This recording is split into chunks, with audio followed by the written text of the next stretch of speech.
Vous savez, quand on est tout jeune, on va à l'école, on est influencé par la famille directe, mais également par la famille élargie. Et en réalité, la pression sociale peut jouer à deux niveaux. Premièrement, les choix de carrière. À un moment donné, dans la famille, on dit « Ah oui, on n'a pas encore de médecin, il nous faut un médecin ». Ça veut dire que si vous êtes dans une famille africaine, il peut arriver, c'est assez courant, que vous ne fassiez pas le choix que vous avez voulu, mais le choix qui va être le choix du moment validé par l'ensemble de la famille. On veut un médecin dans la famille, on veut un ingénieur, on veut un politicien, on veut quelqu'un qui travaille dans le bureau, voilà, comme on dit souvent, quelqu'un des bureaux de l'administration. Et parfois, cette influence-là, cette pression sociale va orienter vos choix. Il y a des oncles qui vont venir carrément vous dire « Voici ce qu'on a publié comme concours, il faudrait que vous fassiez ce concours, vous devez faire l'armée, vous devez faire la police, vous devez faire tel autre concours parce que c'est la chose qu'il faut faire. » Et cette pression-là est assez dense. Malheureusement, souvent on a affaire à un adolescent ou à un jeune qui a à peine 18 ans et qui à un moment donné doit embrasser une carrière supérieure ou embrasser une carrière dans l'administration sous l'influence de personnes beaucoup plus matures. Donc, il y a cette pression sociale-là, mais également, il y a ces attentes, n'est-ce pas?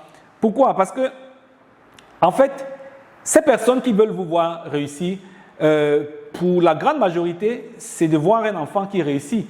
Parce qu'on sait qu'un enfant qui va réussir, ce sera un enfant qui va réussir pour le village, pour la communauté, pour la famille, mais aussi pour la communauté.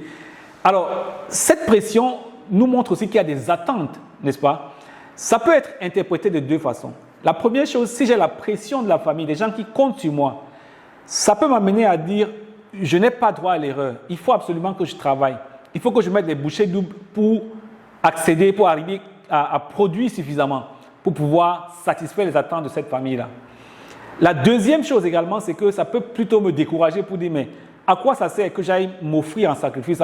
J'ai l'impression, et certains jeunes me le disent souvent, j'ai l'impression que je suis offert en sacrifice en quelque sorte pour le bonheur de la famille. C'est une interprétation qui est partagée et qui est discutable, n'est-ce pas? Ce n'est pas totalement faux, mais ce n'est pas forcément l'approche qui va pouvoir nourrir la personne. Donc, soit on se dit, OK, en termes d'attente, il y en a, donc il faut que je travaille 2 ou 3 fois plus dur, soit on se dit, de toute façon, ça ne sert à rien du tout, mais je conseille toujours à des personnes de travailler dur. Même en temps d'esclavage, les siècles en arrière, les esclaves qui mangeaient à la table des rois, c'est ceux qui travaillaient 2 fois plus que les autres. Donc, quel que soit le motif pour lequel vous devez travailler, il vaut mieux d'abord travailler et travailler assez dur.